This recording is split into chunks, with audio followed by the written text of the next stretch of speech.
Senhor presidente, demais colegas vereadores, pessoas que nos assistem na noite de hoje, em especial meu primo leonense, né, filho do meu primo Zé. Um abraço. Dia da Mulher.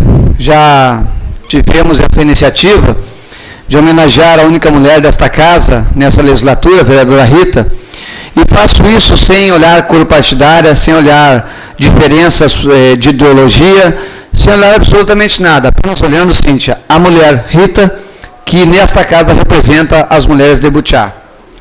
Da mesma forma, a nossa diretora Deise e demais assessores, estagiárias, enfim, as nossas funcionárias, Maria Nogueira, que está aqui nos bastidores, sempre nos auxiliando. E também eu salientava aqui, foi motivo até de um pouco de riso, né? As mães dos meus filhos. Eu tenho 5 filhos, 2 do primeiro casamento e 3 do segundo, mas eu seria muito ingrato e injusto se aqui não homenageasse elas. Não fiz em rede social por uma questão de uma situação que estou vivendo e não acho que não seria o momento, mas eu reconheço, a Marli sabe disso, o quanto eu reconheço a criação dos meus filhos, o encaminhamento que todos estão hoje, pela graça de Deus. O vereador Betinho, que falava aqui no mundo de drogas, de corrupção e prostituição, nós que somos pais, Birubiru, ter os nossos filhos encaminhados ou no caminho certo, né? Eu acho que não tem coisa melhor, não tem dinheiro que nos pague esta situação, Cíntia. Então, Rita, de coração, parabéns pelo teu dia, sei da mãe que tu é, sei da vereadora empenhada que tu é, tens defeitos, mas eu também tenho, todos nós temos, quem não tem? Mas tu és uma grande mulher e por isso está aqui no segundo mandato. Parabéns de coração, na condição de presidente desse poder, eu te homenageio.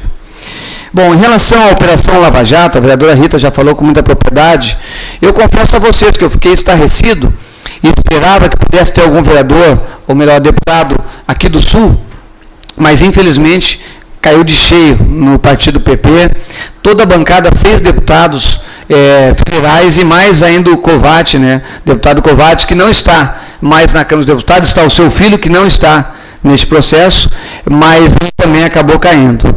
Me surpreende, os demais eu não posso falar porque eu não conheço, mas me surpreende o Jerônimo e o Afonso Ram. Esses dois eu conheço, o vereador Leonardo, conheço seus trabalhos, e para mim, de certa forma, mesmo de fora e sendo de um outro partido, de certa forma é decepcionante, porque são 2 pessoas que eu conheço seus trabalhos relevantes, um relacionado à agricultura de Bagé, o Jerônimo não sei a cidade dele, mas o vereador Rato deve saber, é um grande parlamentar que infelizmente sofre esse apontamento, e como já foi dito pela própria vereadora do PP, que hoje teve uma reunião do seu partido, se tiverem culpa no cartório, tem que pagar sim. Nós que dependemos da questão da anticorrupção, da seriedade na política, embora todos chamem os vereadores, prefeitos, vice-prefeitos, deputados, senadores, governadores e presidentes de ser vergonha, ladrões, eu não me considero. Eu não me considero ladrão. Se fosse ladrão, não estaria na polícia, né? Para começar por aí, né? Então, eu tenho a minha idoneidade e sei que todos têm. Então, eu não me estou nesse rol, não me integro nesse rol aí de pessoas que metem a mão no dinheiro público. Eu sempre digo e repito aqui, tão ladrão é aquele que assalta banco, é aquele que pratica homicídio, é aquele que furta dinheiro público, Vitinho. Porque tirar dinheiro das escolas, tirar dinheiro do SUS, que é para salvar vidas, é uma coisa que matar uma pessoa, e até mata muito mais pessoas que os próprios bandidos. Então, o cara que mexe no dinheiro público é tão bandido quanto aqueles que estão aí praticando crimes hediondos. Esse também deveria ser um crime hediondo. Mexer em dinheiro de escola, da educação, e mexer em dinheiro da saúde, principalmente esses 2 recursos, teria que ser crime hediondo. Essa é a minha concepção e fortaleço ela sempre.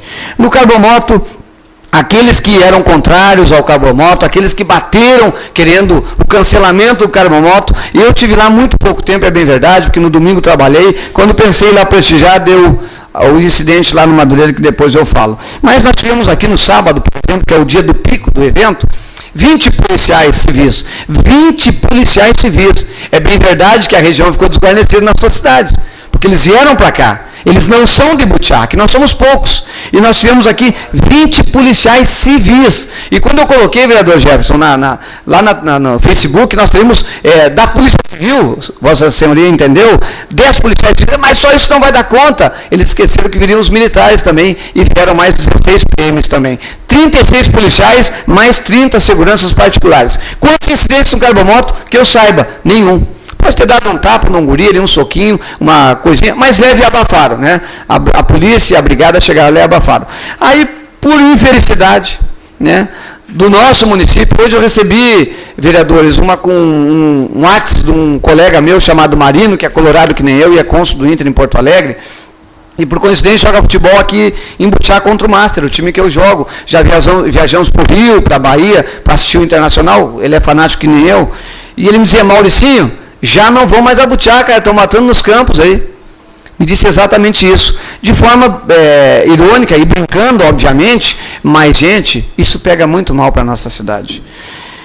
Já não sabemos mais o que fazer.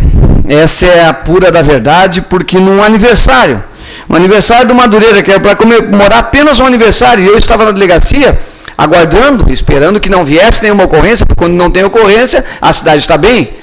Ah, mas não faz nada, eu prefiro não fazer nada e a cidade está bem do que fazer e registrar o homicídio, que nem eu registrei em torno de 17, 18 horas. Pus 4h30 por aí, olhando o jogo do Inter, disse: vou dar um chego no Madureira. Exatamente o horário que deu o homicídio. Falava para o Matheus isso. Acabei não indo lá no Madureira, porque estava dando jogo e disse: vou ficar por aqui. Está só eu, deve ter um aglomerado de público, eu ia mais tarde, pois deu o incidente. Talvez se eu estivesse lá com a viatura, esse marginal, esse delinquente sem mãe e sem pai, ele não teria feito o que fez. Ou se tivesse feito, eu digo aos senhores aqui publicamente, agindo no meu estrito dever da minha profissão, ele não estaria talvez no nosso meio hoje aqui. Respeitando a sua mãe, respeitando o seu pai, mas o cara que faz, o que fez para esse cara, chamado José Guilherme Pinto, um cidadão do bem, 25 anos, recém-casado, está nas redes sociais aí. O que ele fez para esse cara não se faz para um cachorro sarnento morrendo, muito menos para um ser humano. O ato que ele teve foi mais do que um crime. Foi mais do que um crime, eu não sei o nome que possa se dar. E aí me vem na minha cabeça, Vitinho, eu não sou não. Tem gente que é contra a pena de morte, eu sou a favor da pena de morte.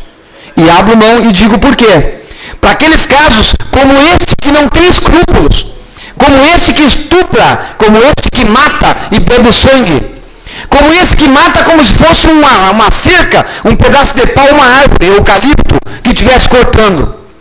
O seu facão, o seu objeto cortante, era tão afiado que era como se fosse, Deus me perdoa, mas como um pouco quando se corta a carne e fica certinho o corte, Mateus. Para quem é açougueiro sabe o que eu estou falando. E quem viu as fotos aí, testemunho que eu estou falando. Esse Cleito, esse é o nome do delinquente, juntamente com Marlon, que iniciou dentro do campo uma pequena discussão. E o José Guilherme, que eu não conhecia, mas todos dizem em São Jerônimo, uma rica de uma pessoa, o Birubiru conhece, ele disse bem assim no momento da discussão por testemunhas: estou saindo de campo porque eu não sou de briga, eu não quero brigar com ninguém. E saiu de campo. Porque ele não queria brigar com ninguém, um tal de Marlon que estava dentro de campo e outros mais. E aí lá fora, esse tal de Cleito esperando ele, de forma covarde, sem escrúpulos, acabou dando um golpe, apenas um golpe, né? Desferido contra o Guilherme e acabou levando a óbito quase que na mesma hora. Lamentamos esse fato, juntando a questão do nosso professor Regis, eu quero dizer de que a Polícia Civil está tomando as suas providências, já tem autoria disso, acabei de dizer aqui, é público isso aí. A Brigada Militar está tomando as suas providências, as autoridades, vereadores, prefeitos estão tomando as suas providências, logo terão mudanças aqui em Butiá em relação a isso. As vidas não voltarão, mas as ações são importantes. São muito importantes as ações, para que a gente possa amenizar esta situação e para que nós não tenhamos mais perdas lamentáveis como esta. Mas é bem verdade que muitos adolescentes que estão no centro estão usando cocaína. Muitos adolescentes e adultos, casados, de família e da sociedade alta, estão usando cocaína, estão usando maconha, estão usando até crack. E essas mesmas pessoas que têm os seus familiares nesse meio cruel da droga, são aqueles que nos criticam. Criticam os vereadores, os prefeitos, ou o prefeito, a Brigada Civil, o Conselho. E mais ainda, eu respeito qualquer profissão. Advogado, por exemplo, senão não estaria fazendo. Vereador Jefferson, que também estava comigo no curso de Direito. Mas vagabundo, marginal e delinquente que nem esse eu não defenderei nunca. Me chamem de louco ou sem vergonha. Se eu defender um criminoso que matou alguém, que tentou matar alguém ou que traficou. Jamais na minha vida, como profissional do direito que serei, espero que seja, eu defenderei vagabundo e chinelo, que é este cara. Esse que matou o José Guilherme e esse que matou o professor Regis. E aí os mesmos que fazem isso pelo seu estrito dever do cumprimento legal da profissão, para concluir, senhor presidente, esses mesmos vêm aqui e criticam todo mundo. Criticam todo mundo, mas os seus 5, 7, 10, não sei quantos mil vai para o bolso, quando vão defender aqueles que estão lá na base, aqueles que estão lá na cadeia e depois são soltos e voltam aqui e matam pessoas inocentes e pessoas novas. Esta é a bem da verdade. Digo em alto e bom tom, para quem quiser ouvir. Digo na rádio, digo em praça pública e onde quiser. Observem que as pessoas que defendem esse vagabundo acabam criticando e acabam colaborando, porque quem usa drogas contribui para as armas que estão na rua. Muito obrigado, senhor presidente. Devolvo os trabalhos à mesa diretora, ao vereador Maurício, para que prossiga na presidência dessa sessão.